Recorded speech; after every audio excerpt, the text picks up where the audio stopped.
have to speak into the laptop. Okay.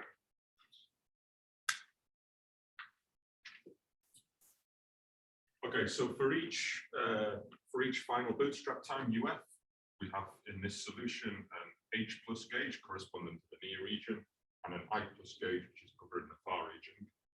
And since we have these for all final bootstrap times, Zeller-Ascoli implies that Zeller-Ascoli together with the estimates implies that they're limiting I plus and H plus gauges.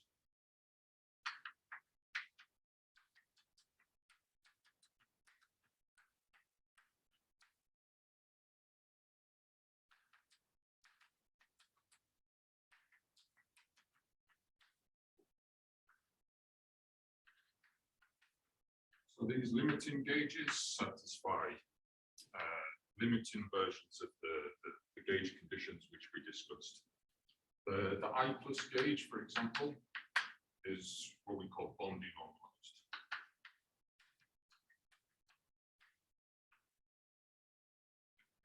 So it's defined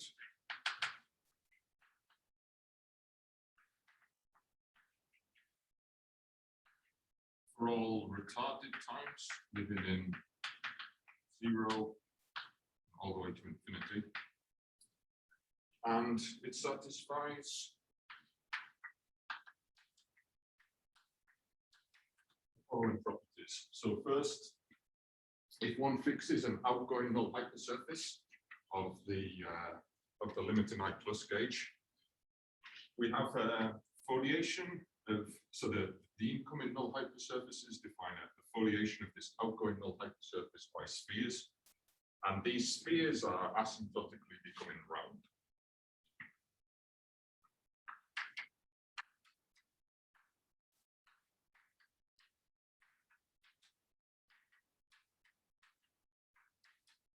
Okay, so this limiting rescaled metric is becoming the round metric. Okay, so gamma here denotes the unit round metric. And moreover, the incoming foliations are becoming closer and closer to being geodesic foliations as we go through. So in other words, this lapse function omega, which you'll recall was one of the metric quantities, this is becoming equal to 1 in that limit. So in other words, future null infinity is parameterized affinely by round spheres, and this is exactly what it means for space-time to have a. Well, this in particular means that the space-time has a complete future null infinity in the sense of crystal.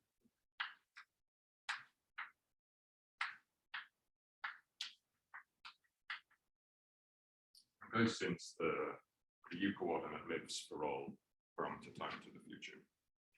So these completeness of future null infinity, it's often defined in terms of a conformal compactification. There's no need actually to formally compactify. This already implies that the space-time has some sort of complete future infinity, or observers could live forever. So then one can consider the causal past of future null infinity, and this is defined to be the set of all points such that they can be joined to infinity by a future directed causal curve.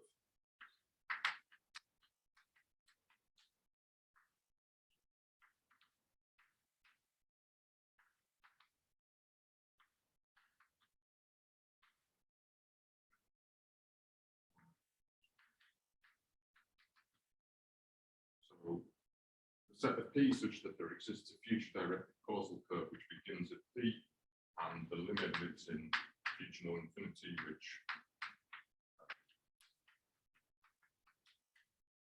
which means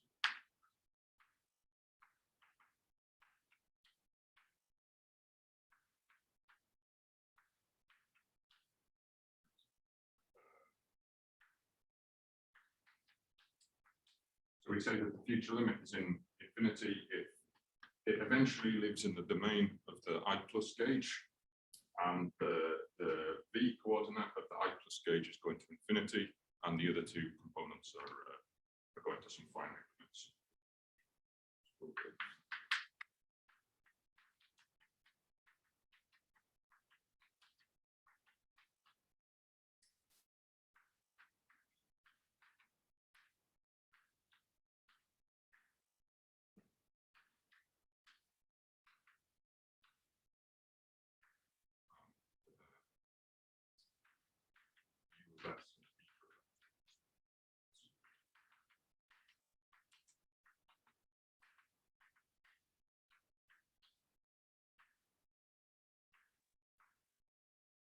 Okay, so this causal past is bounded to the future by a complete event horizon.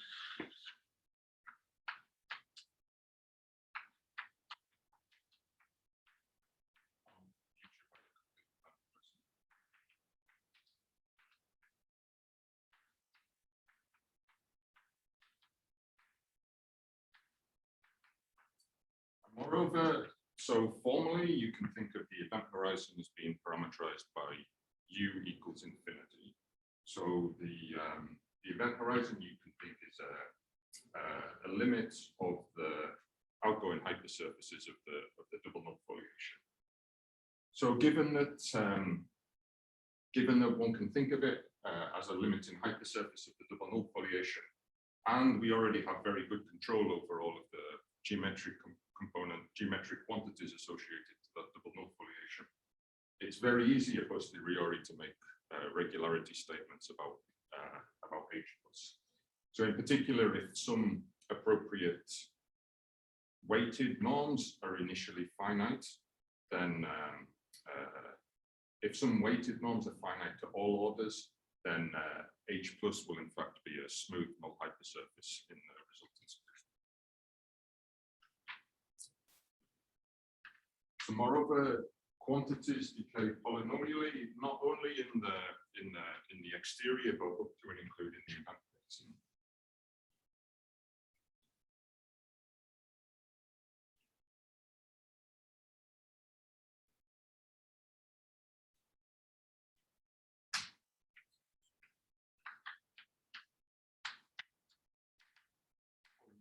Decay along H plus.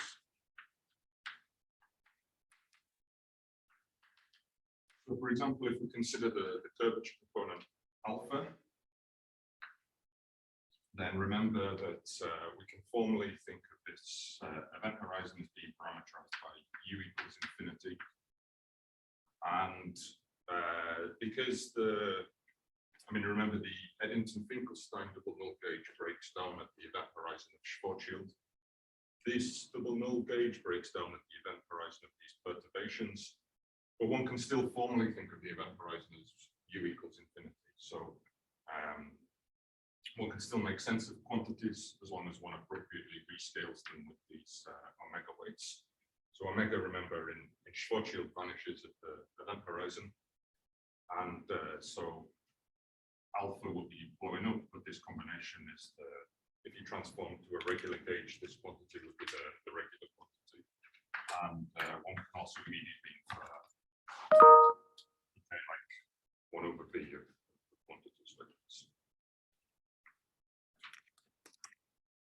So another immediate consequence is some of the familiar laws of gravitational radiation.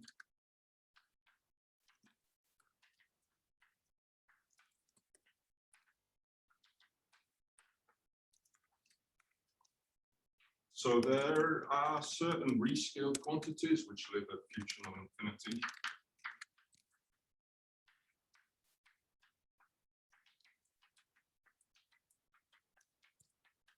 And as a consequence of the bootstrap, one can immediately infer the existence of these limiting quantities. So the first quantity is you can think of as a 0-2 tensor field on infinity. C, it's called the bond-in-use function. And this is the limit of one of those Ricci coefficients of the I plus gauge, appropriately rescaled.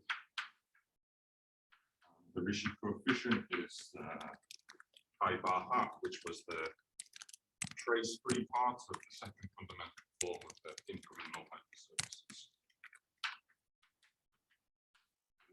On the use function.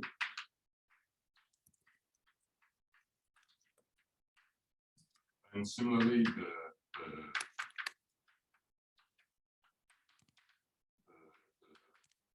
appropriately scaled limit of the outgoing shears, the trace-free part of the outgoing second fundamental forms exists. Objects like the bonding mass exists.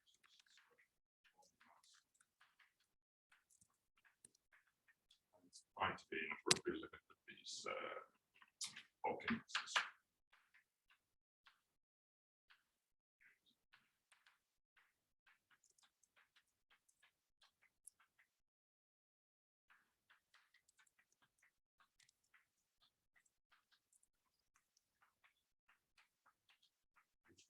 With respect to the traces of the two second fundamentals. So these limiting objects exist along with many more, and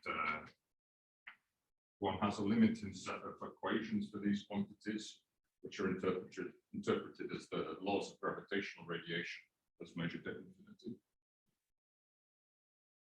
So the most famous of these is the Bondi-Massless formula.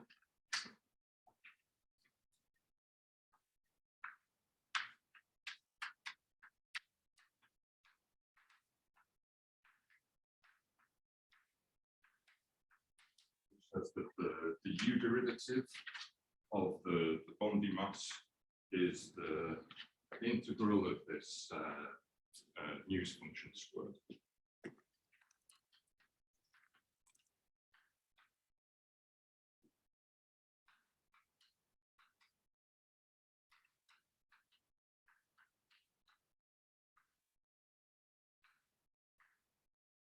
Okay, so in particular, there is the monotonicity property of the Bondi mass, of the Bondi mass. So the Bondi mass is decreasing. There's also a law which relates these two quantities. And anyway. So these types of relations are familiar from the physics literature, such as these works of Bondi, van der Berg, Metzner, Sachs. And they also were also shown to hold in the context of the stability Minkowski space in the proof of Christodoulou. So, moreover, in the I plus gauge of the Schwarzschild theorem, a consequence of the gauge normalizations is that this limiting shear, sigma, decays to 0 as u goes to infinity.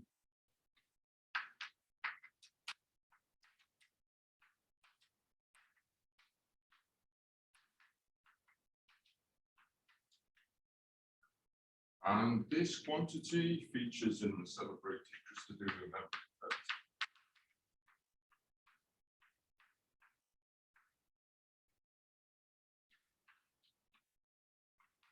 So Christodoulou, he relates the difference between this future limit of the rescaled shear sigma to its initial value. And he shows that this quantity, in a sense, is gauge invariant. It will in general be non-vanishing as long as some sort of non-trivial gravitational radiation has reached infinity. And he further relates this to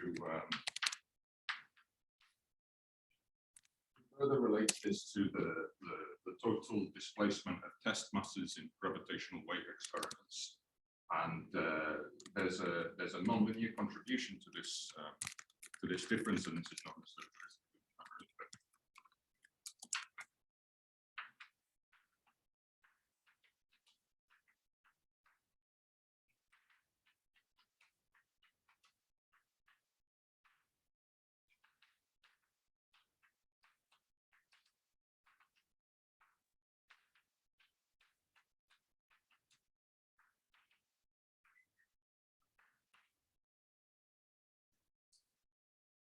And in particular,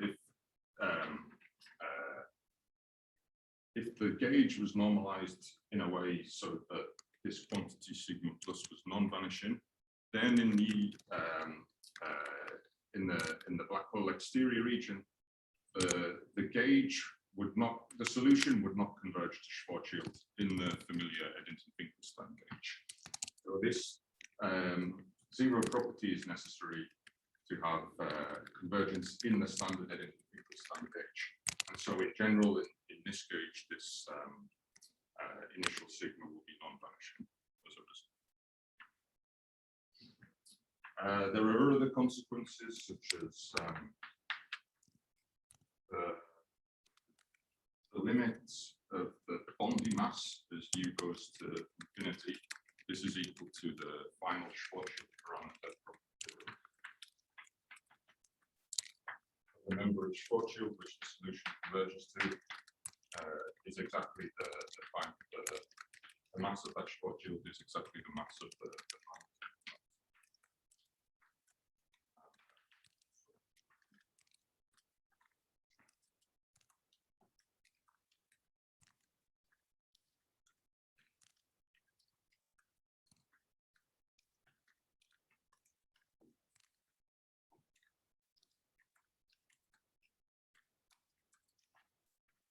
Okay, the next thing that I wanted to talk about is axisymmetric solutions.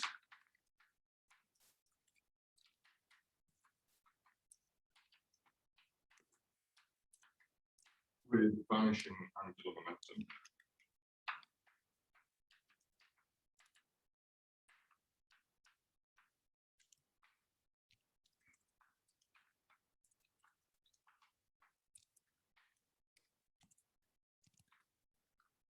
So you recall that the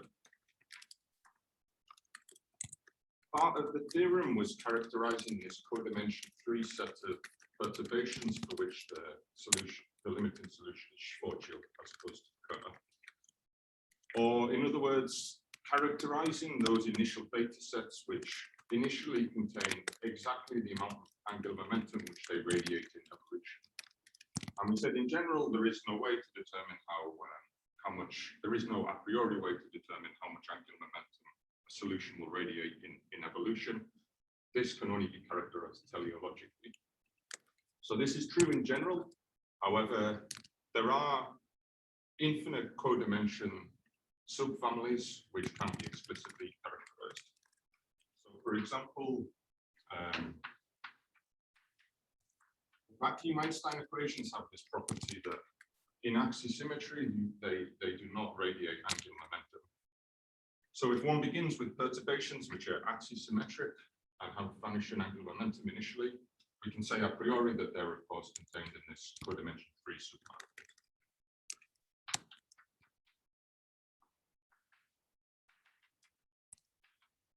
So all initial data close to Schwarzschild, which are axisymmetric.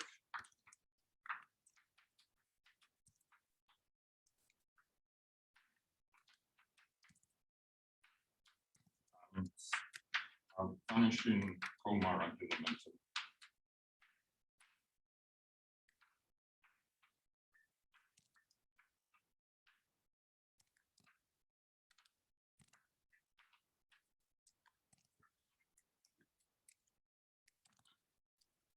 These are necessarily contained in the codimension 3 submanifold stability.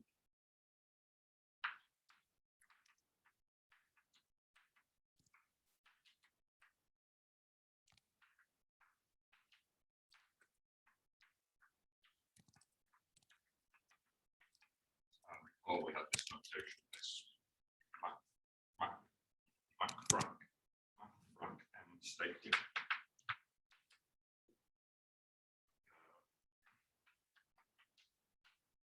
And this set of initial data is of infinite codimension in this codimension 3 submanifold.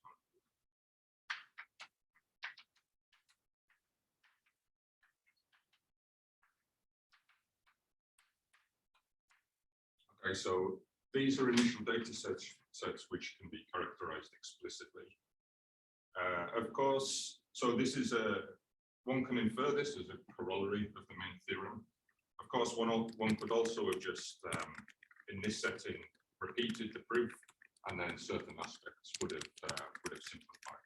So, for example, there would have been no reason to decompose the moduli space into these three parameter families.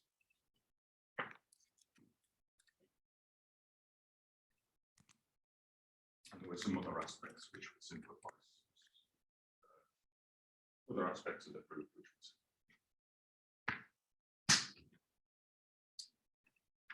Okay, are there any questions?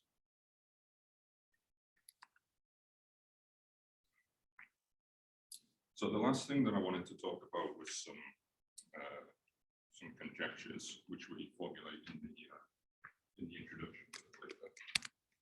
So the first natural question is the stability of the Kerr exterior.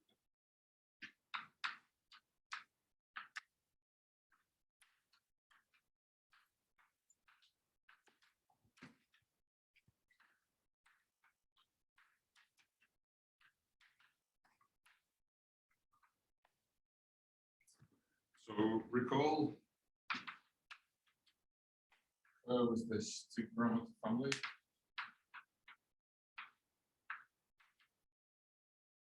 And this describes a black hole as long as the angular momentum is less than or equal to the mass m. And Kerr, recall, can be written in double null gauge. And of course, one can address this problem in other gauges, but to compare with the main theorem, let me formulate this in double null gauge. So, as in the main theorem, we consider an outgoing null hypersurface, sorry, an incoming null hypersurface, C bar in, and an outgoing null hypersurface, C out, but now in Kerr rather than Schwarzschild. We consider the induced data and we perturb slightly, and then we ask how the corresponding solution behaves. So the conjecture is exactly the analog of the theorem for Schwarzschild, where now the restriction to the codimension 3 submanifold could be relaxed.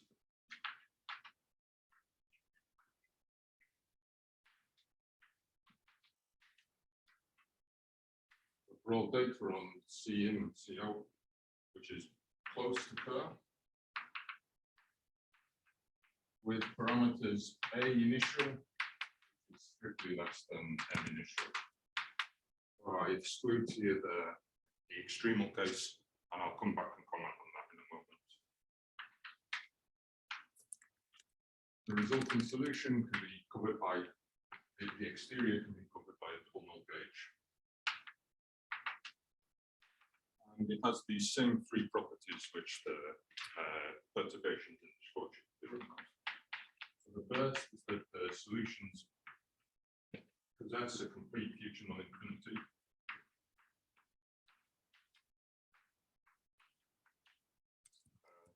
Causal past is bounded to the future by an event horizon.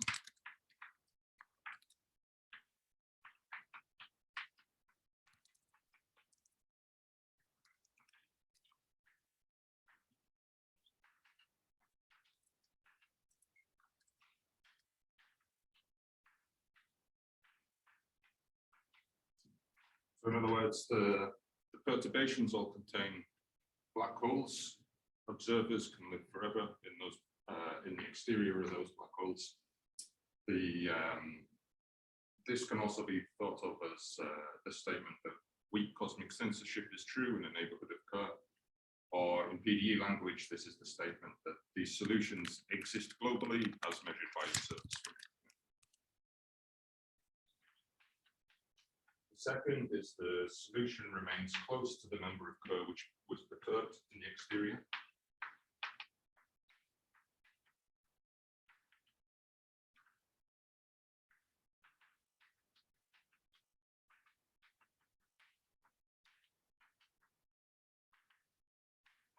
this is the statement of orbital stability of Kerr.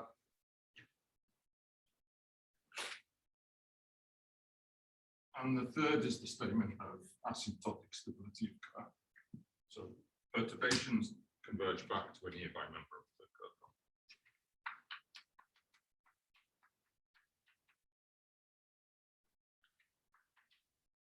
family. To a sub-extremal member.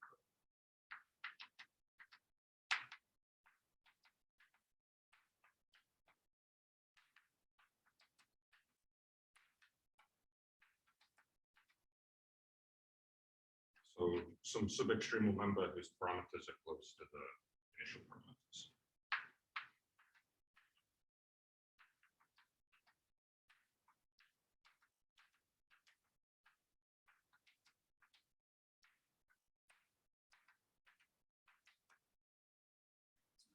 Okay, it's some inverse polynomial. So this is the analog of the theorem for Schwarzschild, where now this restriction to codimension 3 submanifold has been relaxed. One can moreover count the codimensions of the families which will converge to the various cases. So one would expect a set of data which converge to a given member of the sub-extremal Kerr family with A not equal to 0 is 2. So the set of data retaining in point 3, some given A final and M final. A final is non-zero, is codimension 2, because we've got 2 parameters.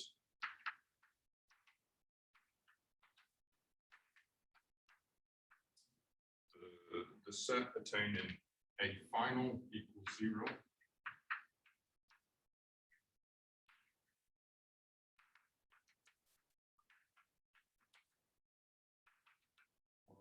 Some given M final should be 3.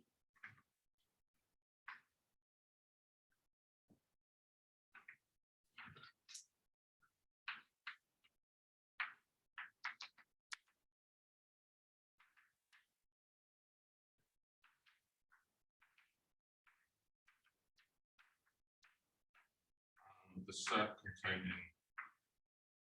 attaining A final equals 0, or some fixed M final and some fixed.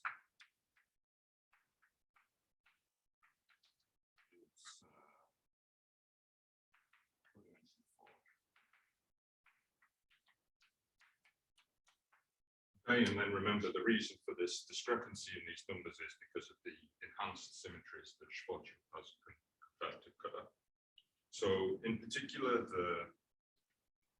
the set of all solutions in this second category attaining A final equals 0, these should correspond exactly to the solutions of the Schwarzschild theorem, which we discussed. So that's the conjecture. There's been many developments. So for example, the Tchaikovsky equation.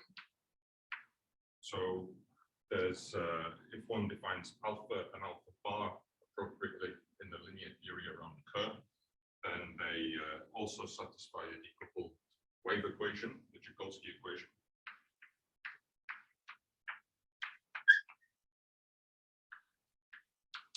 And we have an understanding of the Tchaikovsky equation on Kerr in this full sub-extremal range now. So first in the very slowly rotating case where A is very small, and this is due to Dafermos, Holzegel, Rodnianski.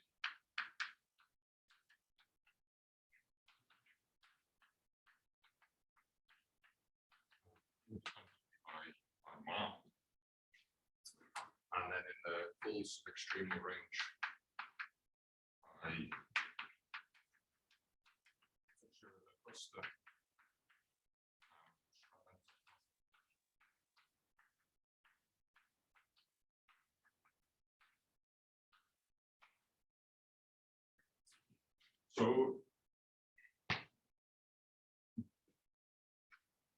In these stability problems, remember that the correct linear theory to base the proof on is not that of the solution which you can perturb, but that of the solution which you converge to.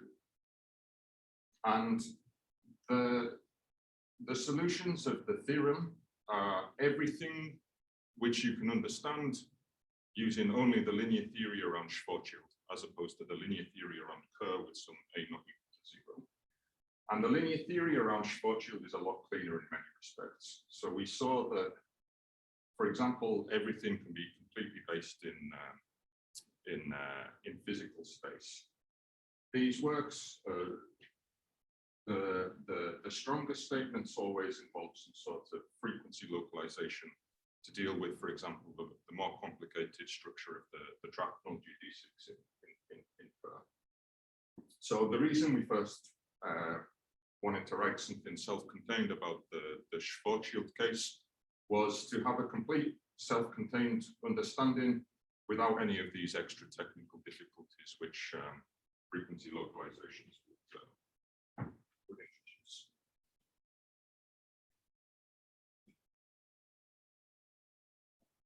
So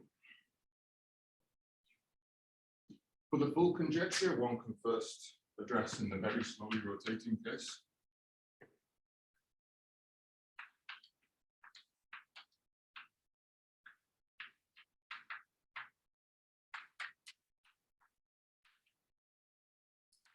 And there are aspects of the Schwarzschild theory which can be perturbed in this case. And this is work in progress of several groups.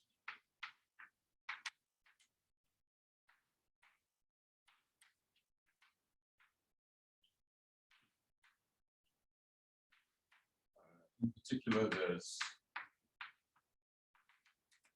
a series of works of George and Feynman and Scheftel.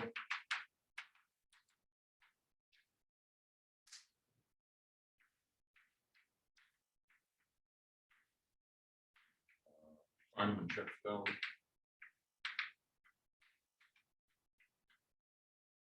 And Schad. And some of these works in this series are on the archive already.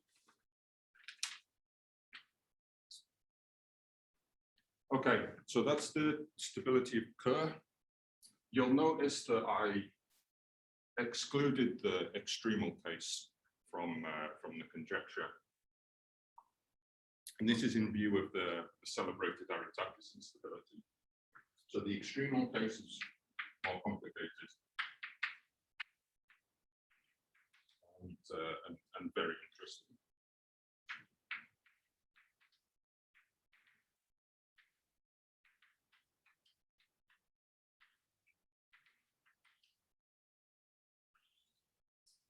So in the extremal case, we don't even understand the poor man's linear stability problem.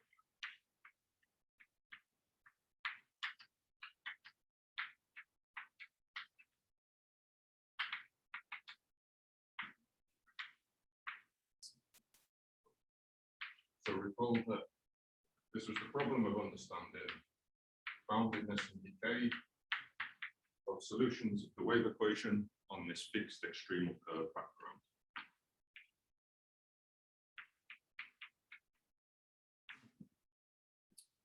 So we still don't have a good understanding of this problem. We're still, it seems a difficult problem.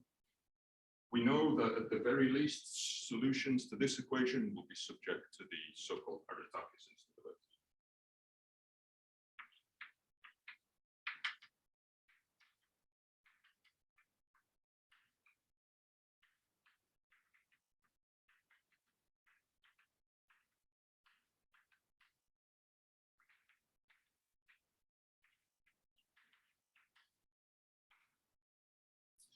So, for example, if you consider axisymmetric solutions of this equation, it's known that the transverse derivatives to the event horizon will be non-decaying.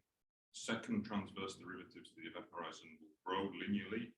The third will grow quadratically, and so on along the event horizon. There's also a forthcoming work of Gajic on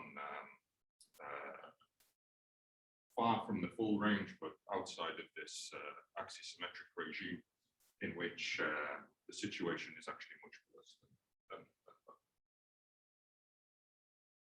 So, because we have such a bad, because we don't yet understand even this poor man's linear stability problem, it would be a little bit bold to make conjectures about the dynamics of the full nonlinear Einstein equations in this regime. So there's a simpler setting in which one can study the dynamics of extremal black holes, and that's around the extremal Reiser-Nordström solution. So Reiser-Nordström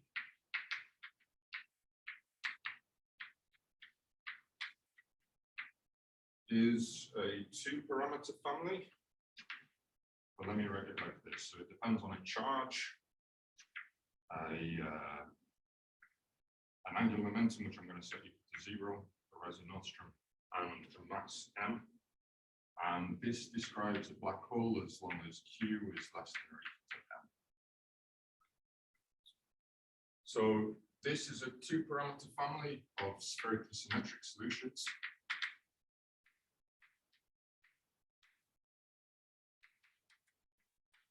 But they do not solve spherically symmetric black hole solutions, but they do not solve the vacuum Einstein equations, they solve the Einstein-Maxwell system.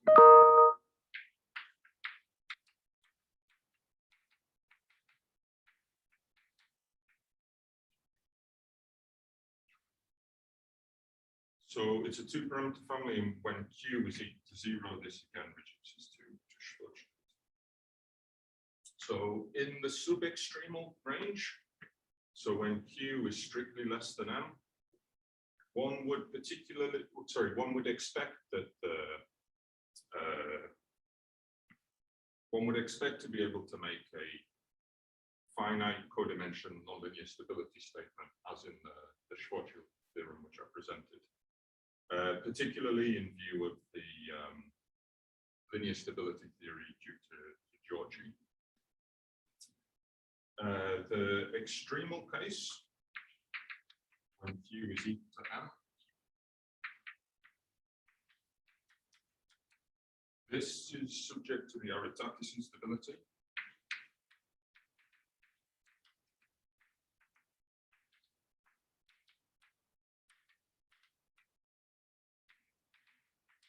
So again, higher order derivatives which are transverse to the event horizon blow up along the event horizon.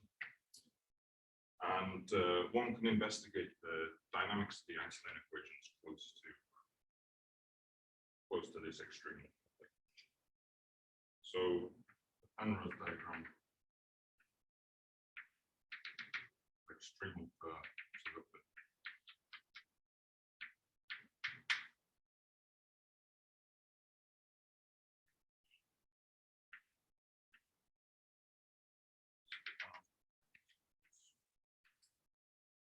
and Reiser-Nordström, so the reason I left this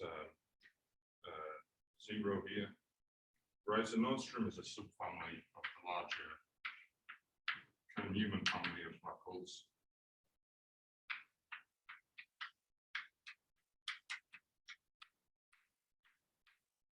So Kern-Newman depends on a charge, a angular momentum A, and a mass again. It's a solution of Einstein-Maxwell again, and it describes the black hole as long as we're in this range where q squared plus a squared is less than or equal to m squared. And again, the equality case is the extremal case. So again, when a is 0, this is Reiser-Nordström. When q is 0, this is Kerr. And when a and q are both 0, this reduces to Schwarzschild. So consider some extremal member of Reiser-Nordström. So m initial, q initial. And we considered initial data as usual on an incoming null hypersurface which crosses the event horizon, and an outgoing null hypersurface which escapes to infinity.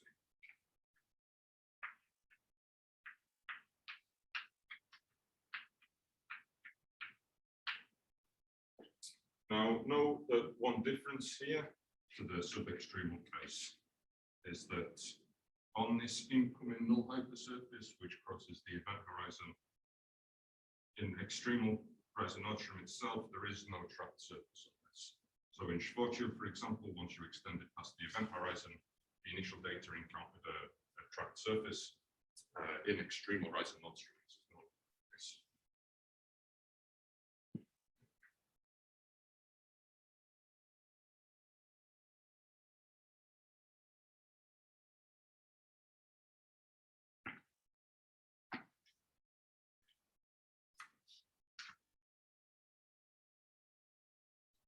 So there are some special families of initial data.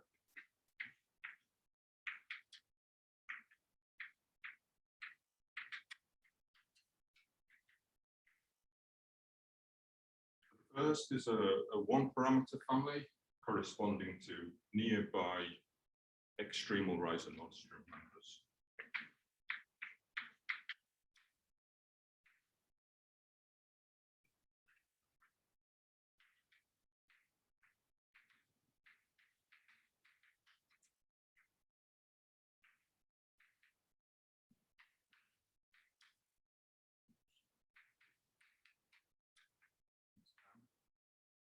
There's a one-parameter family of extremal Horizon-Nordstrom black holes. The second is a one-parameter family of fixed mass Horizon-Nordstrom solutions.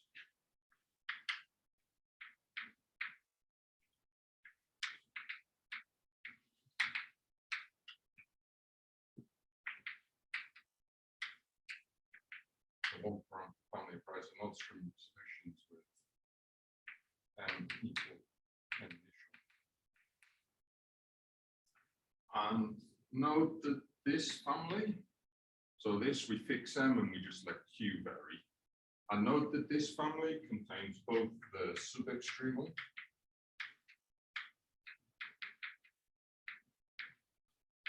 meaning q is strictly less than m, and the superextremal case.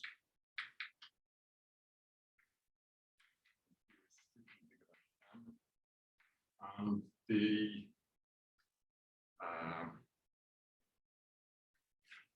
superextremal case, the initial data on C bar infinity, the causal future will not cover all of functional infinity. So in particular, in this superextremal case, there'll be no trapped surface on that incoming hypersurface, and there'll be no.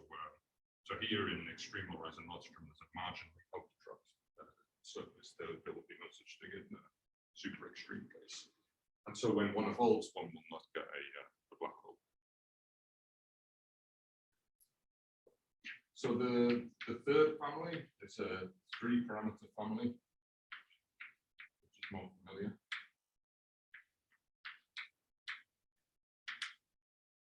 And this is the family of fixed charge extremal Kerr-Newton.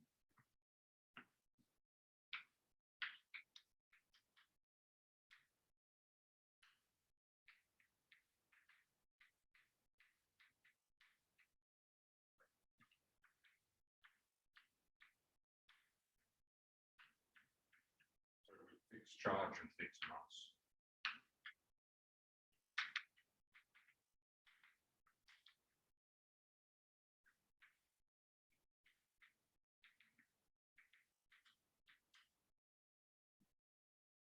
These are just like the fixed mass linearized curve family around Schwarzschild, this 3-dimensional. Similarly, the fixed mass, fixed charge family around Kerr-Newton family around extreme Horizon-Nordstrom is a 3-dimensional. So when one perturbs in any of these directions, we will get something that we know And one can hope to make a finite codimension nonlinear stability statement where the dynamics are extremal, so one has convergence to some sort of extremal black hole. But stability would have to be made in some sort of weaker sense. Stability would have to be meant in some sort of weaker sense in view of this Aretakis instability. So one can hope for a stability statement allowing for so-called horizon air.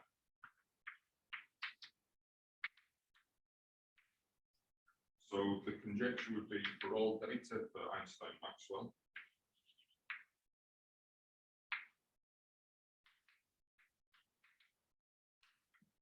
On these two null-binding surfaces, which is close to extreme horizon Nordstrom.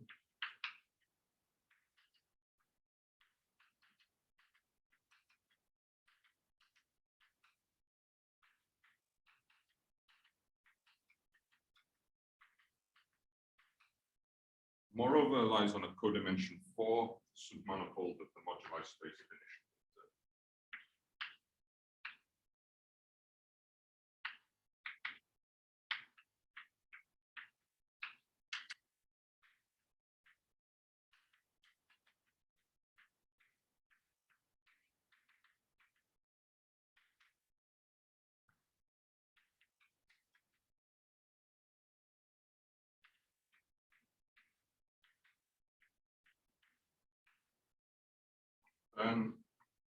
The conjecture is there exists a solution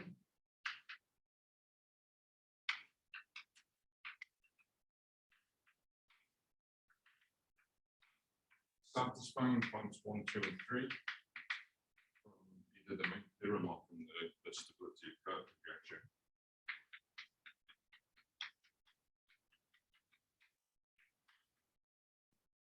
But now with extreme horizon Nordstrom in place of Schwarzschild or extreme curve.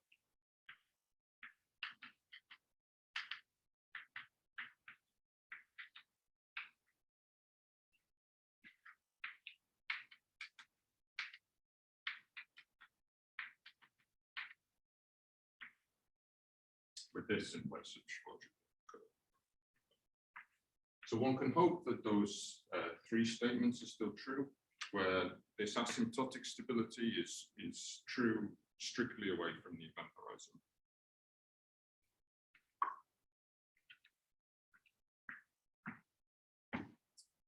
And along the event horizon, the situation should be quite different in view of the Aretakis instability.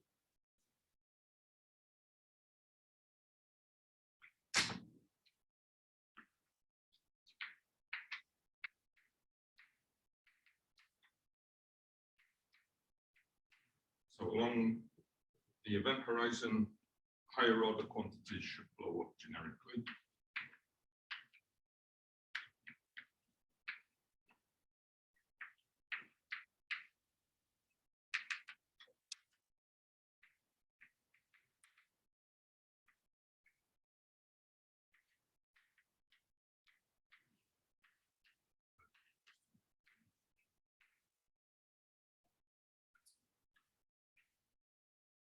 Okay, so this has been studied in the context of a toy problem, a nonlinear wave equation on a fixed horizon Nordstrom background by Aretakis, Angelopoulos, and Gaich. There they have to exploit null condition in the nonlinearity of the wave equation, not only close to infinity, as we're familiar with, but also close to the event horizon. And so in a resolution of this conjecture, one would also have to exploit this further null structure close to the event horizon. And we hope that this formalism for proving finite codimension stability statements will have something to say in the resolution of this conjecture. Okay, other questions?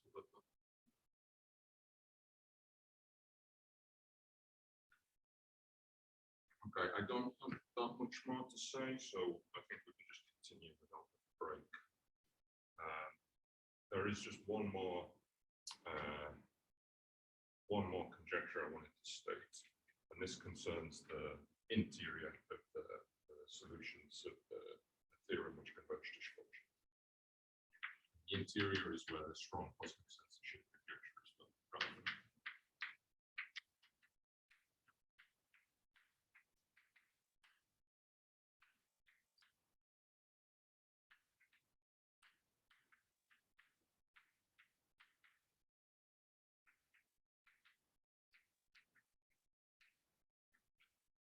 Okay, so remember, the theorem concerned the stability of Schwarzschild, but only in the black hole exterior. So it's very natural to ask what happens in the interior as well.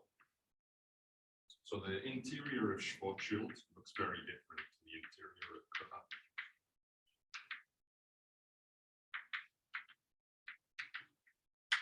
So remember the Penrose diagram of Schwarzschild.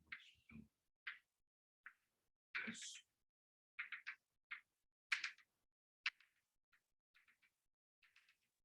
Here there's a space-like singularity R equals 0.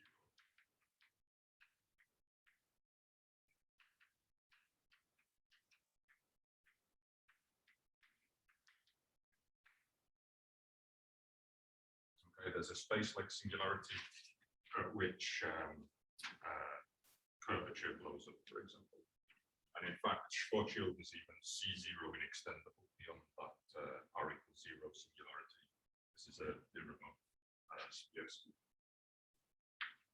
So the Kerr interior looks very different. Penrose diagram.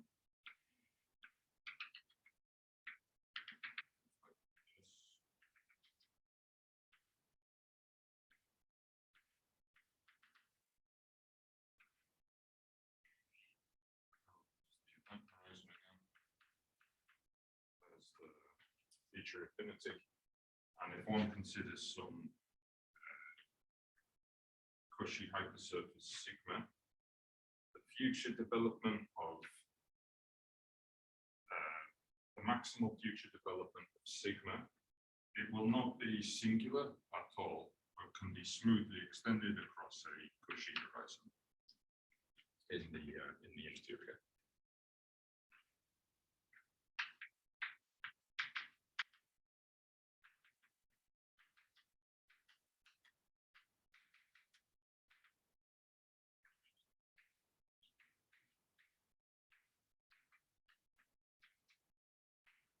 Okay, so this you should think is, or this in some sense is worse than having a singularity in the interior, in view of the fact that determinism is breaking down in the interior of Kerr. So there are infinitely many different non-unique extensions of Kerr beyond this Cauchy horizon, which cannot be determined from initial data on sigma. So the strong cosmic censorship conjecture says that what happens in Kerr should in general not happen.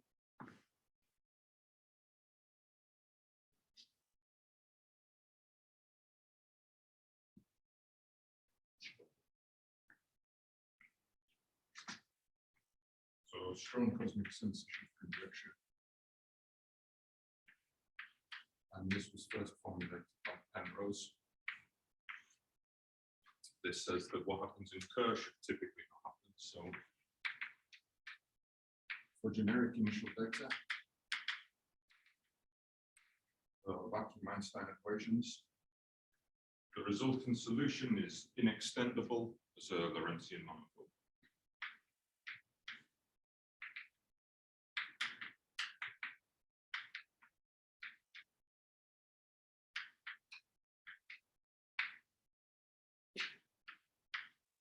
Let's say as a suitably rectified.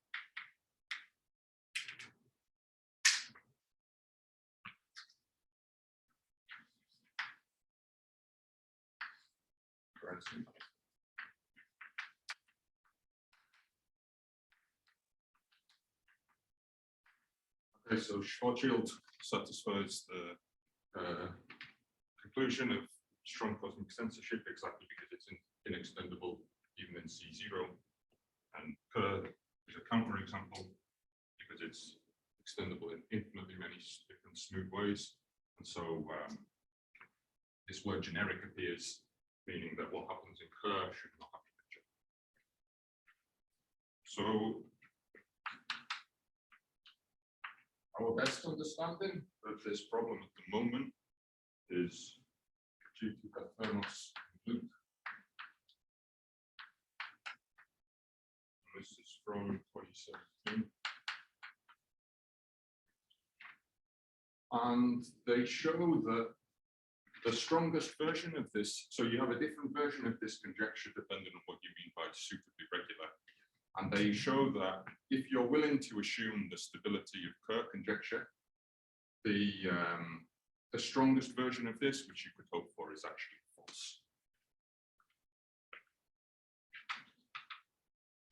So initial data.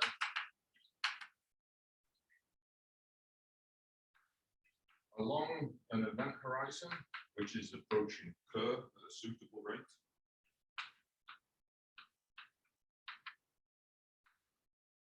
And is approaching Kerr, a member of Kerr with non-zero angular momentum. So it's not approaching Schwarzschild.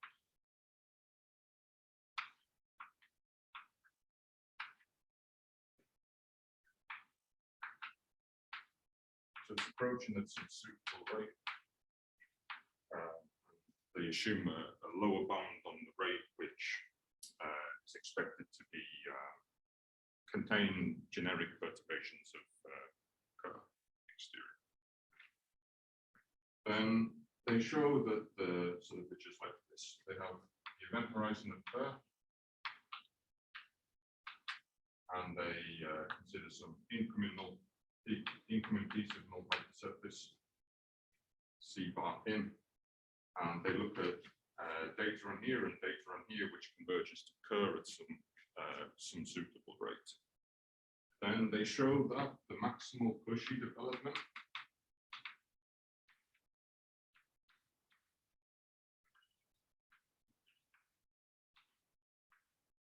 will be extended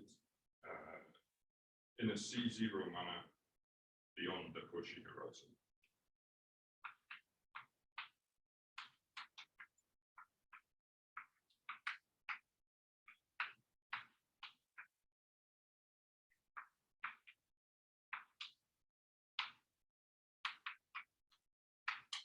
And so the picture is, there is some piece of Cauchy horizon here, beyond which the solution can be continuously extended.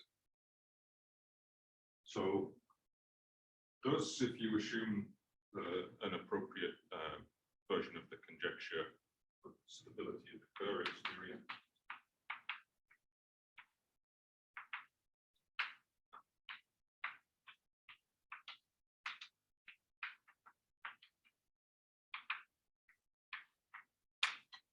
the C0 formulation of this conjecture is false.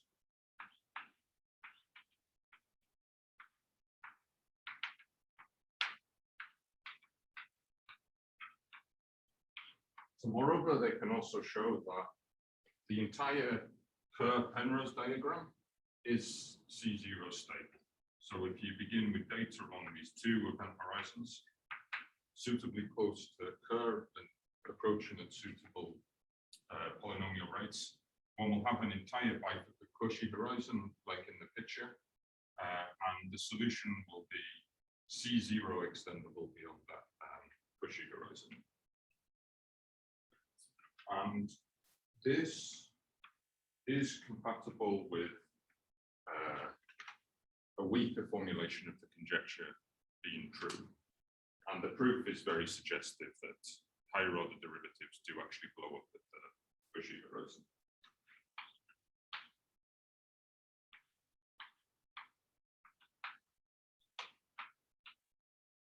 So it's in particular compatible with an H1 block formulation, where you replace C0 by Christoffel symbols between being locally integrable in L2.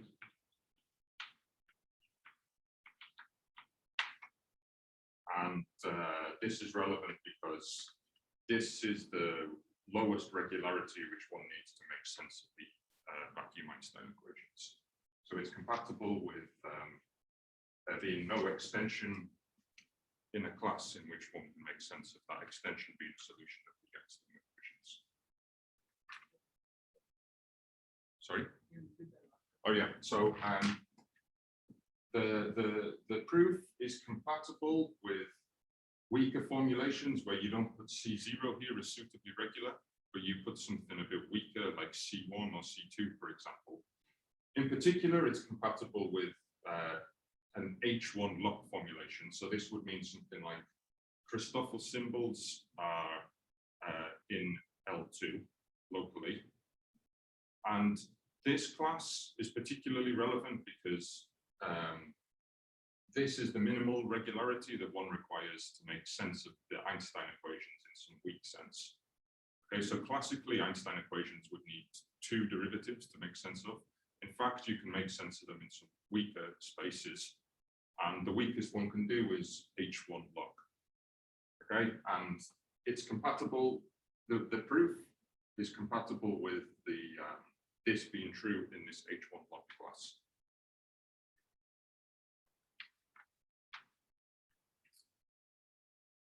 So there's quite an ironic thing about this theorem, which is that there's an assumption on the exterior, and they can understand exactly everything except the things that the Schwarzschild theorem applies to.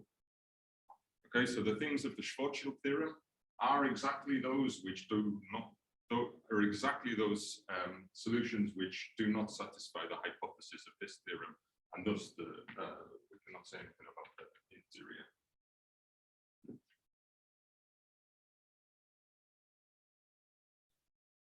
Incidentally, this might be a question more for Mihalis than for you, but maybe you know the answer. How sensitive is Dafermos loop to the rates of decay? So the rates are, so they need a lower bound on the rates, and they're the generic perturbation of Kerr is expected to decay favorably. Which way around? The generic rate of perturbations of Kerr in the exterior should decay slower than what they require for this to be true. So the situation is favorable for the context of this theorem.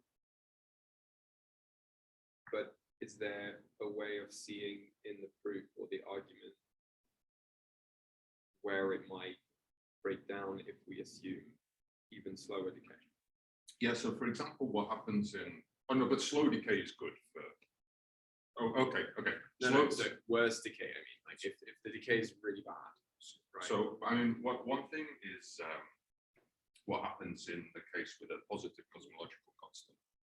So when lambda's positive, we actually know that Kerr is stable in the slowly rotating case in the exterior, and one in fact has exponential decay to Kerr de Sitter in that case. And this expected blow up at the Cauchy horizon is not expected to hold in that in that case for suitable ranges of parameters. So it's possible that in the lambda positive case there are regimes in which you can put things which are even more regular than C0 and still have that. Yeah, no, my question's the other way around. So it's like, what if the decay is, say, not that you would expect it to be, but for the sake of just asking the question, for the sake of investigation, what if the decay was like, you know, logarithmic or something, like 1 over log t? Then is it clear and easy to see that the proof just breaks down, or does it become C0 inextendable in that case? That's my question. Yeah, that I don't know. That I don't know. Yeah, that I don't know.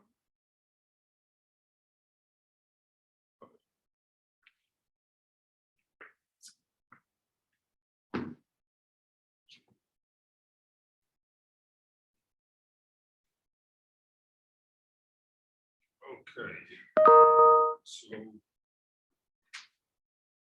we have a conjecture about the interior of the solutions of the codimension 3 submanifold.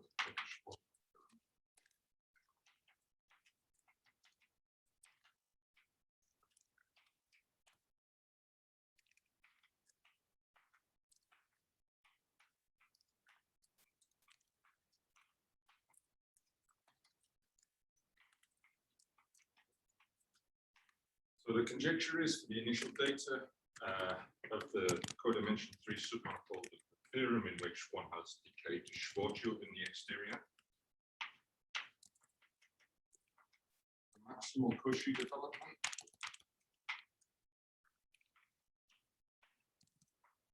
And let me phrase it here as contains a piece of space-like singularity.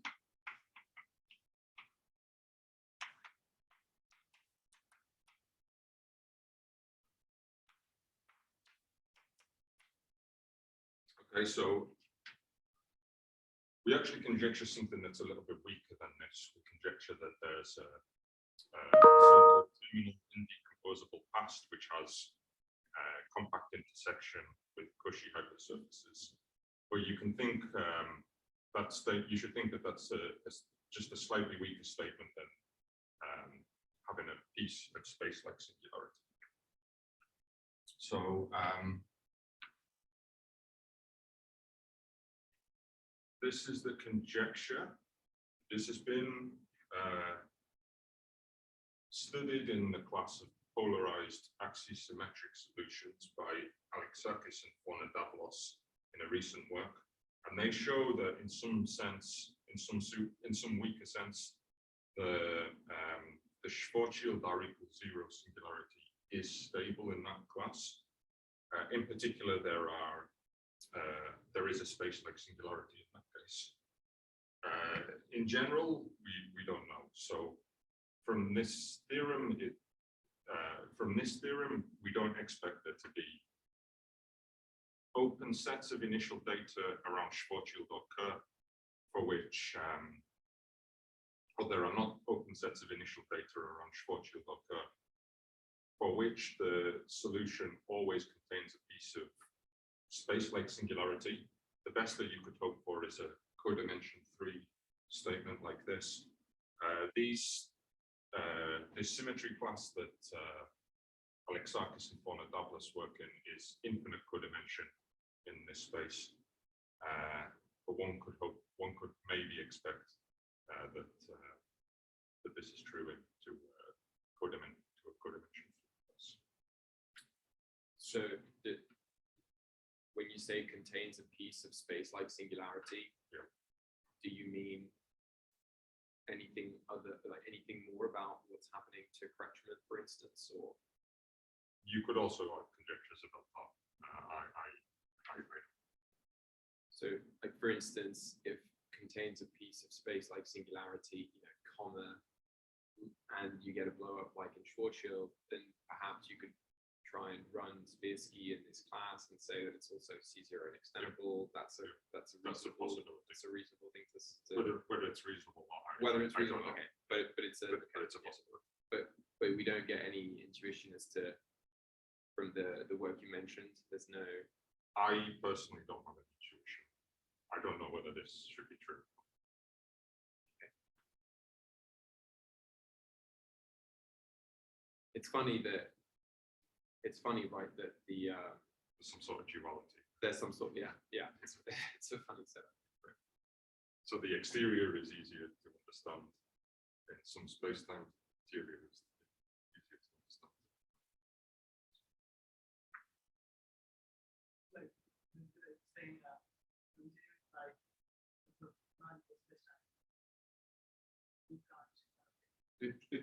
It can in principle be more complicated than cosmological.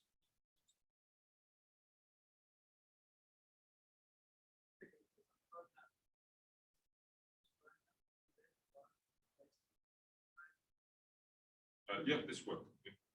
So this work says that this Cauchy horizon is stable in C0. Yeah. Right. So the expectation is that this H1 lock formulation of strong cosmic censorship is actually true in an equilibrium curve. And the proof. Yeah. Yeah.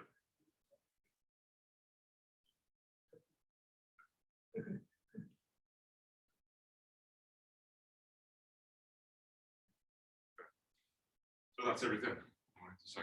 So thank you. Okay, let's. So I think Mihalis, you had a comment about a question I asked earlier. So if you'd like to unmute yourself, maybe. Hi. Yes, I don't know. Do you hear me? Yes, we can hear you. Yeah. Yes. Okay. So you asked something about the sort of precise decay assumptions that you need along the horizon for this theorem, and what happens when you weaken them. So this theorem with Jonathan Luke.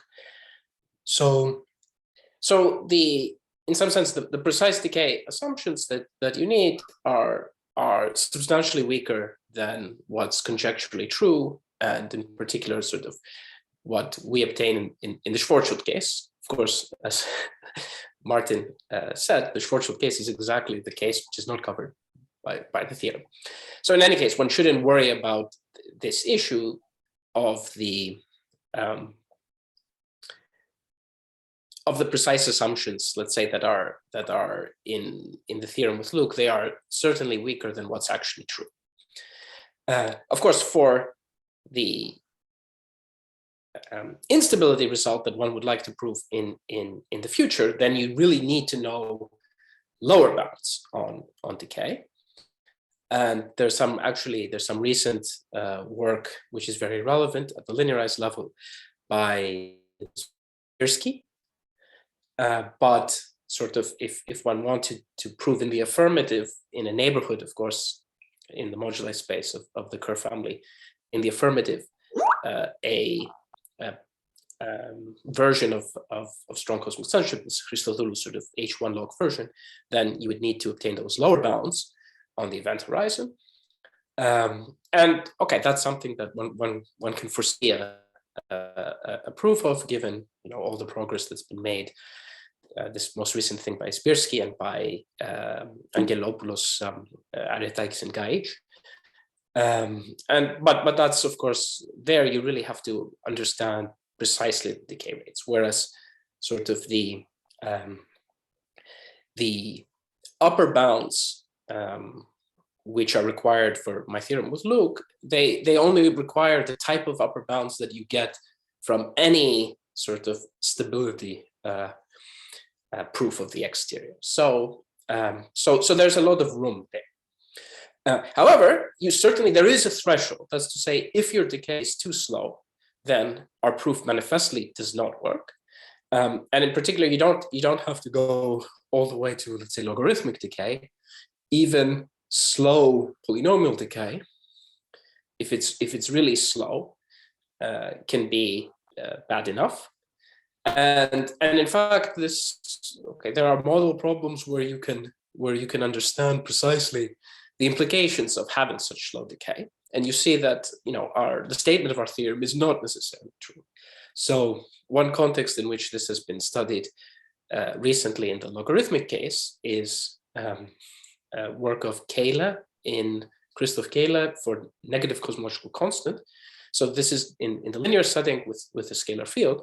And what's interesting in his work is that logarithmic decay does not necessarily mean that you don't have the analog of this statement, but it sometimes does mean that. And whether it does or not actually depends on something completely unexpected, namely the number theoretical properties of the dimensionless black hole parameters. So that's sort of a very interesting thing that happened. But also in the slow polynomial decay, in the context of a model problem, there's some work of Kähle, Christoph Kähle, and Maxime de Mortel. So certainly, if the polynomial decay is indeed too slow, then the theorem with Jonathan Luke, well, the proof certainly does not apply, but also the statement of the theorem may not apply. So yeah, so that's just my comment on that question. Okay, thank you very much, Mihalis. Thank you.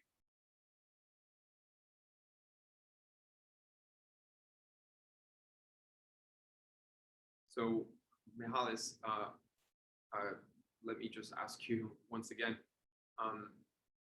in the works that you mentioned, suppose I want to do the asymptotically flat case, so I remove lambda, and suppose I don't want to stay in spherical symmetry, then what do you see as a likely thing? I mean, what do you suspect or expect in that context? Suppose I have really slow polynomial decay. Do you expect, say, a C0 version of the conjecture to be true, or is the jury just very much out?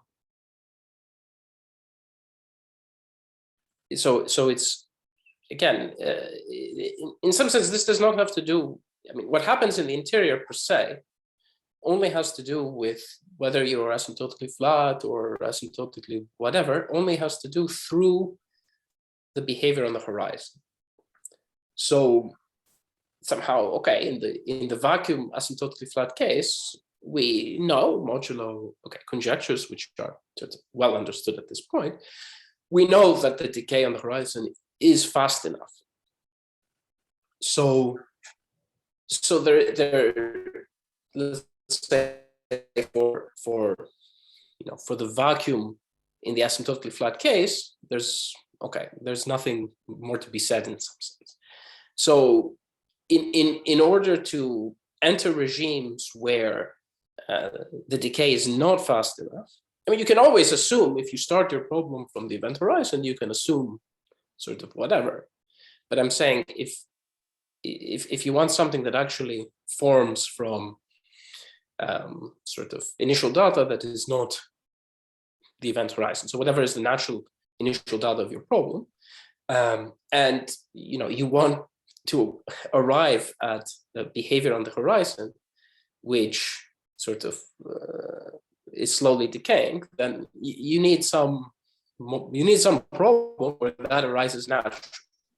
So one such problem is the negative cosmological constant case of vacuum. So that's one such problem where naturally the decay that arises on the horizon is logarithmic, as was proven by Holzegel and Mihalis. Another such problem, and this is what was considered by Gustav Kehle and Maxime van der Motel in the strictly symmetric case. So another such problem is sort of when you couple the Einstein equations to more exotic matter models, so charged massive scalar fields, let's say. So yeah, so if you wanted to sort of understand the full problem in that context, then you'd first have to understand, stability of the exterior. You then have to understand lower bounds on the event horizon and prove that indeed these lower bounds are slow polynomial in that case, if that's indeed the statement in that case, because in some sense the non-spherically symmetric behavior for that model might even be worse. And then, well, you have to see what happens in the interior. But it's not somehow the evolution in the interior. Okay, although obviously the equations are different if you have cosmological constant or not, or if you have, this model or that model. But in reality, the understanding of the interior it doesn't depend so much anymore on those differences. The main difference is the initial assumption of the event. So the reason that the case is different for positive cosmological constant for negative is not because of sort of the dynamics, the presence of the cosmological constant in the interior. That's essentially irrelevant. the difference is really coming from the different assumption on the horizon. And so the question is, okay, can you obtain, what is the correct behavior there that you would obtain from sort of wherever the problem supposedly actually starts physically? Totally, yeah. I understand that we want to consider only initial data on the event horizon that would arise naturally, as you're saying. I was kind of maybe being a bit, well, I was just, for, proof of concept, suppose, I just wanted to show that, indeed it's, there exists initial data on the event horizon that give rise to a C0 inextendable event horizon. And one stupid way you could argue of doing that is just by assuming really bad decay along the event horizon. It was more of a proof of concept, or just but I totally gather and understand that, of course, the more natural and physically reasonable and relevant investigation is, of course, to take initial data that you would expect to arise naturally. But you are certainly right. But so somehow it would be, if you could prove say a vacuum of some of these recent things of Cayley and Van de Mortel, where in some sense they prove exactly what you said, but in sort of symmetry. So indeed, so that's to say,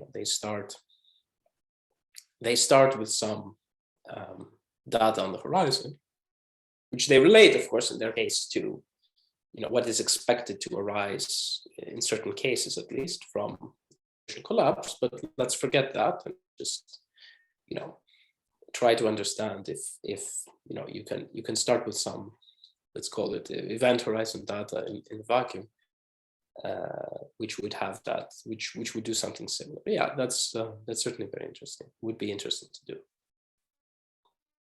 Okay, thank you. Are there any questions in the Zoom or in person?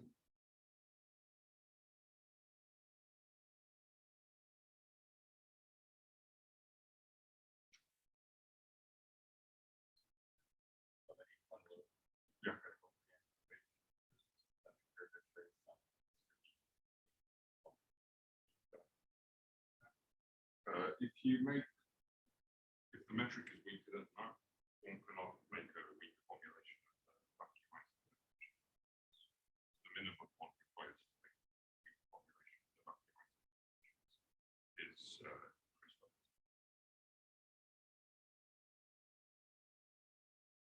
And it's the usual thing multiplied by a test.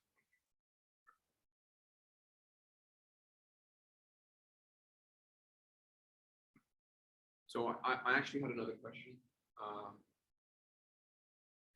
which is related to the discussion we just had, but it's also related to a conjecture that Martin wrote on the board. Mihalis, do you have what can you say about this conjecture that says contains a piece of space? Like, could you talk a little bit more about that? What? Well, maybe the only thing that I can say is that, of course, okay, that's in quotes for good reason, because, okay, what does it mean to contain a piece of space-like singularity? Well, even the weakest formulation of what that could possibly mean would be very interesting. And I think, if I remember correctly, that's we in particular sort of made that formulation in our paper. So the weakest formulation would be that there should be a TIP, a tip, terminal indecomposable past, such that if thinking of this tip as a subset of space-time, if you take the intersection of that with your Cauchy hypersurface, then its closure should be compact. So that's sort of, you can think of that as sort of naively the statement that, okay, there not all of the space-time boundary is coming from the point at infinity, from time like infinity. So that's sort of the weakest possible notion of the statement that there is a singularity which is not coming, which is not sitting, which is not at that Cauchy horizon. So even just proving that would be interesting, precisely because we have no example of an open set in the moduli space of vacuum solution for which for all members of that open set there is such a tip. So that's sort of how far we are from, so people used to think that generically singularities are space-like. It may be that there are indeed open sets of initial data in the moduli space, in the vacuum moduli space, for which part of the boundary is space-like. Of course, we know in view of these results that it cannot be the entire boundary, but it may be that part of the boundary is space-like. But we don't know a single open set of the moduli space of vacuum spacetimes for which that's the case. So, and an even weaker statement is that there should be a tip with compact, whose intersection with initial data has compact closure. It's an even weaker statement. We don't know a single open set in the moduli space of vacuum solutions with that problem. So that's how far we are from understanding anything about space-like singularities in vacuum.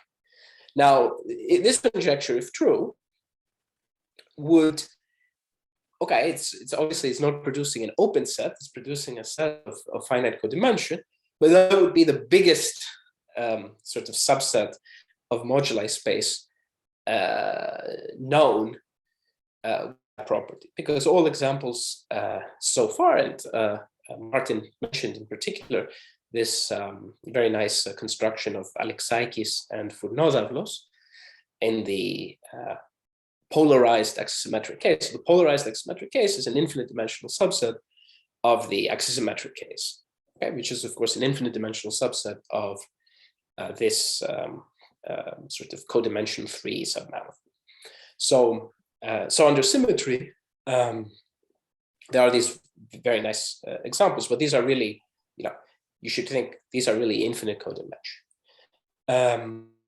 And so at least this conjecture might be, one approach to finding this sort of this window. Maybe, if one finds sort of these solutions and you perturb these a little bit, maybe they'll this property of the tip will be stable. So this is our, one of the best windows into sort of indeed identifying an open set of moduli space with this property that some of those the boundary is space-like. I mean, in this conjecture, you might even conjecture, let's say, for this particular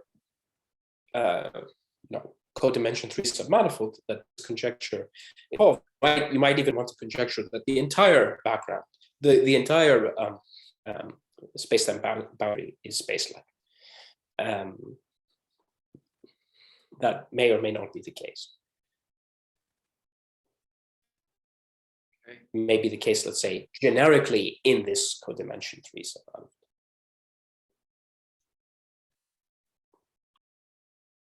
Okay, thank you, Mihalis. Thank you. I had another question.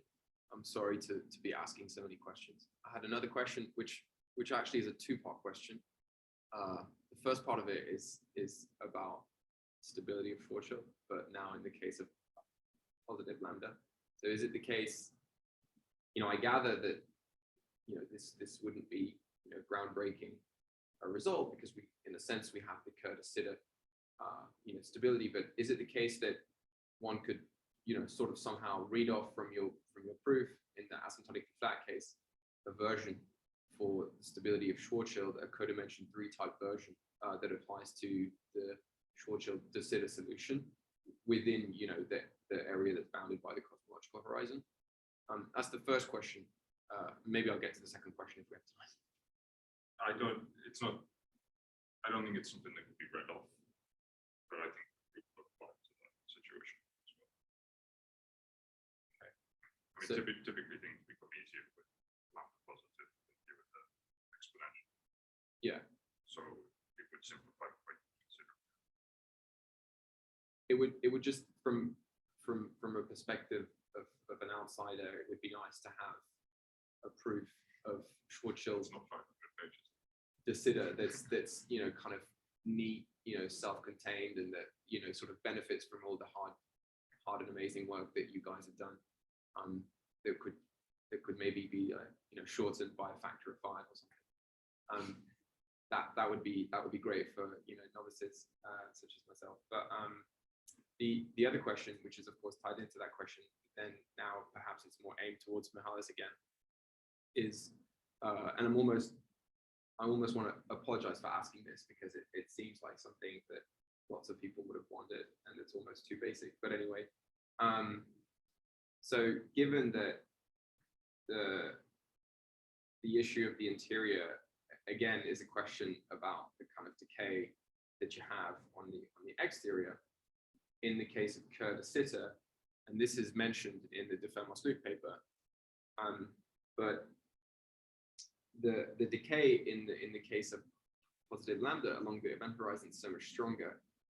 So are somehow the conclusions that you get from Dafermos can somehow be upgraded by exploiting this extra decay?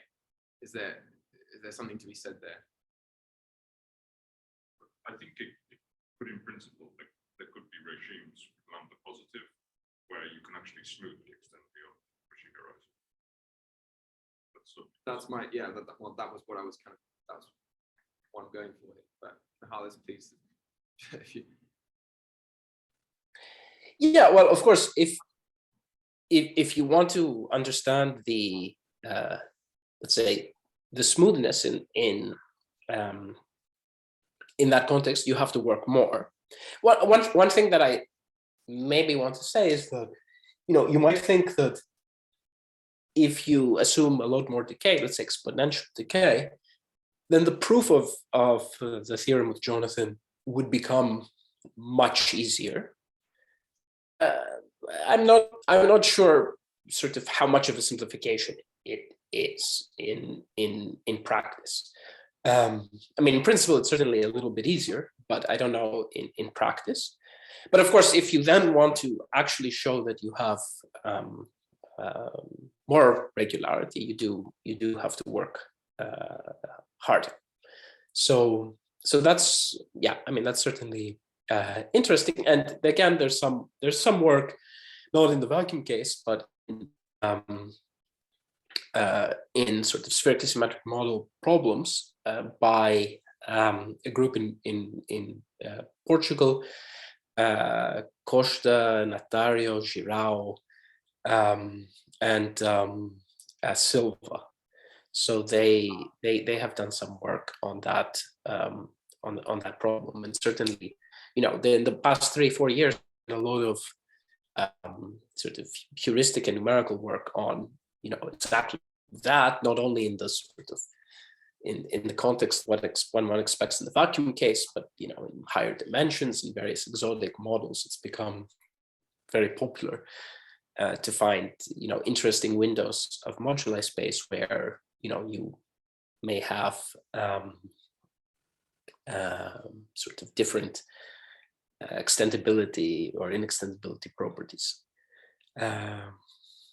But yeah, I mean, certainly the stuff that this group in Portugal are doing in spherical symmetry, you could hope to you could hope to extend these to vacuum. The only thing is that you have to be making the right assumption on the event horizon.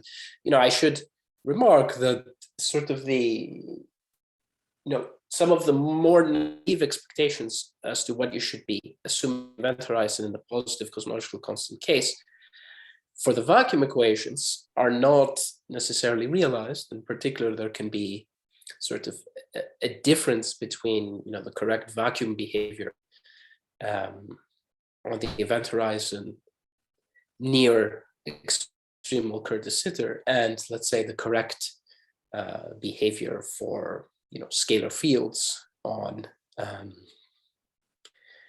near extremal Reisner-Nordstrom de Sitter. In particular, before one does a lot of work studying this problem in the vacuum in the interior, one probably to make sure that one is indeed making the right assumption. Is the work that you're referring to, do they produce, say, smooth extensions? I don't think there's any work producing smooth extensions, but I think there are statements. I have to go back because I haven't kept up with everything that's been done in that direction. But I think there are statements which sort of under suitable assumptions on the event horizon do indeed show, more regularity at the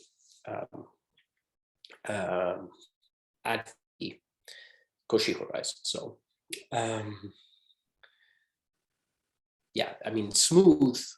I don't know if there's anything sort of infinity. I mean, in principle, I think you might expect under certain classes of assumptions to get, arbitrary regularity the closer you get to extremality. So it's also interesting, I should say, okay, if you like this type of problem, to look at the exact extremal case. Of course, okay, that's, as Martin has explained to us, sort of the exterior story is in principle extremely complicated, and Martin formulated this very nice conjecture in the sort of case of near extremal Reisner-Nordstrom. We indeed shied away from. I mean, one could formulate the exact same conjecture that we did in that case in the sort of extremal Kerr case. The state of the conjecture, you could make it, would be exactly the same. We shied away though from committing to it exactly because the linear theory, the sort of potential instabilities associated to extremal Kerr are much less understood than the instabilities associated to extremal Reisner-Nordstrom. So the extremal Reisner case, basically what you have is arithmetic instability, and okay, that's what you have to deal with. And in view of this model problem, which was studied by Angelopoulos, Aretakis, and Gajic, you can be optimistic that despite this instability, you'll still have this type of stability state. So let's say in that context, you can then look at the interior, and again, there's some results of Gajic from his PhD thesis, and in the exact extremal case, despite the fact that you have in some sense worse decay on the event horizon, you have better regularity properties at the Cauchy horizon. So this is in the context of a linear equation. Oh, well, if you're very ambitious and you're optimistic that you can figure out in the extremal Kerr setting, first of all, you think that you have some stability despite whatever wild behavior you have. If you think you can actually understand the right behavior in the event horizon, then you can ask, well, what does that mean? The Cauchy horizon. It's clear that on the one hand, being near extremality means that things should be better at the Cauchy horizon. On the other hand, you have worse, possibly much worse behavior on the event horizon. So, whatever wins, it's sort of unclear. Okay, thank you very much, Mihalis, for this. Are there any other questions?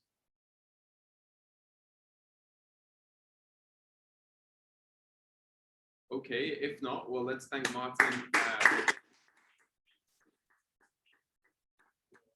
Really brilliant set of lectures. I know I speak for everyone that we learned so much, and we thank you for your really clear and very insightful notes that you showed us throughout. So thank you very much once again. All right. For those who want to join in the conference next week, please consult the Harvard CMSA webpage and register. There will be links sent around to everybody registered. And thank you all for participating.